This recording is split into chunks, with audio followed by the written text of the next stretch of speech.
థియేటర్‌కి వెళ్తే కానీ మనకి పాప్‌కార్న్ వాల్యూ తెలీదు. అయ్య బాబోయ్! 150 నుంచి 250 వరకు ఉంటుందనమాట. ఇంకా సిటీస్‌లో అయితే అసలు చెప్పాల్సిన అవసరం లేదు. టికెట్ రేట్స్‌ని పక్కన పెడితే పాప్‌కార్న్‌కి, సమోసాలకి, పఫ్‌లకి, రోల్స్‌కి పెట్టే మనీయే ఎక్కువనమాట. ఇంకా ఫ్యామిలీతో ఎళ్తే ఖతం అయిపోయినట్టే మన పని. అలా కాకుండా ఇన్ కేస్ మనకి అవైలబిలిటీ ఉంటే థియేటర్‌కి తీసుకెళ్ళేది. లేదు ఇంట్లో ఒక స్నాక్‌గా చేసుకోవాలి అంటే బయట మనకి రెడీమేడ్ పాప్‌కార్న్స్ అమ్ముతారు. రెడీమేడ్ పాప్‌కార్న్ ఎప్పుడు ప్రిఫర్ చేయొద్దు. మనం ఇంట్లోనే పాప్‌కార్న్ అనేది ఈజీగా చేసుకోవచ్చు. అది ఎలాగో ఈ వీడియోలో చూసేద్దాము. సో ఈ వీడియోలో చూడాలి అంటే మీరు లాస్ట్ వరకు చూడాలి. కమెంట్, లైక్, షేర్ అయితే కంపల్సరీ చేయండి. ఫస్ట్ అయితే ఒక బాండలు పెట్టేసుకొని ఒక 2 స్పూన్స్ లేదా 3 స్పూన్స్ ఆఫ్ ఆయిల్ పోసుకోవాలి. మనం తీసుకునే ఈ మొక్కజొన్న క్వాంటిటీని బట్టి ఉంటుందన్నమాట. ఈ మొక్కజొన్నలో కూడా మనకి 2 టైప్స్ ఉంటాయి. ఒకటి పెద్దగా ఉంటుంది, ఒకటి చిన్నగా ఉంటుంది. ఇవి మనకి ప్రొవిజన్ షాప్లో అమ్ముతారు. చిన్నగా ఉండేటివి తీసుకోండి. 35 రూపీస్ అట్లా ఉంటుందన్నమాట ప్యాకెట్. మీకు 35 రూపీస్కే చాలా ఎక్కువ పాప్కార్న్ వస్తుంది. ఫస్ట్ అయితే నేను చీజ్తో ట్రై చేద్దామని చెప్పేసి కొంచెం చీజ్ వేసుకొని చిల్లీ, సాల్ట్, పసుపు కూడా మనం వేసుకోవచ్చు. నేను ఇక్కడ పసుపు వేయలేదు. ఇలా వేసేసిన తర్వాత లో ఫ్లేమ్లో ఒక 2 మినిట్స్ పెట్టండి.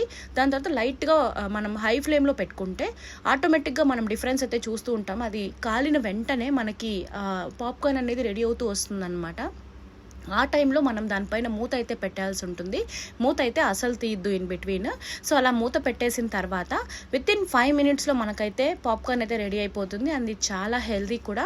బయట స్టోర్ అయి ఉన్నవి అండ్ వాటిపైన ఏదంటే అది పొడంతా చల్లుతారు. అవంతా అస్సలు ప్రిఫర్ చేయొద్దు. చిన్నపిల్లలకి అస్సలు అంటే అస్సలు టేస్ట్ చేయించొద్దు అనమాట.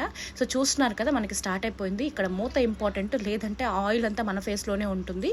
ఇలా పెట్టేసుకున్న తర్వాత వితిన్ 5 మినిట్స్లో రెడీ అయిపోతుంది కాబట్టి దీన్ని మనం బయటకు తీసేసుకోవచ్చు. లాస్ట్లో కొన్ని పప్పులు అయితే మిగులుతాయి. ఈవెన్ వాళ్ళు మిషన్తో చేసినా సరే పప్పులు ఉంటాయి కదా. సో అలా అయితే పప్పులు ఉంటాయి అన్నమాట.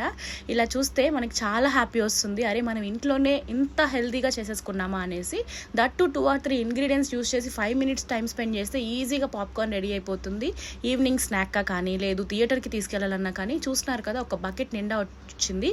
ఇదే బకెట్ మనం తీసుకోవాలంటే 250 రూపీస్ ఈజీగా మనం స్పెండ్ చేయాలి. నేనైతే ఇక్కడ పాప్కార్న్ మసాలా చల్లుతున్నాను. ఇది జస్ట్ ఆప్షనల్ అనమాట. మీకు కావాలంటే టేస్ట్ కోసం చల్లుకోవచ్చు. లేదు అలా కొంచెం సాల్ట్ తక్కువైనా సరే అయిపోయిన తర్వాత లైట్గా పైన సాల్ట్ చల్లుకుంటే సూపర్గా ఉంటుంది. ఈ వీడియో ఎలా ఉందో కమెంట్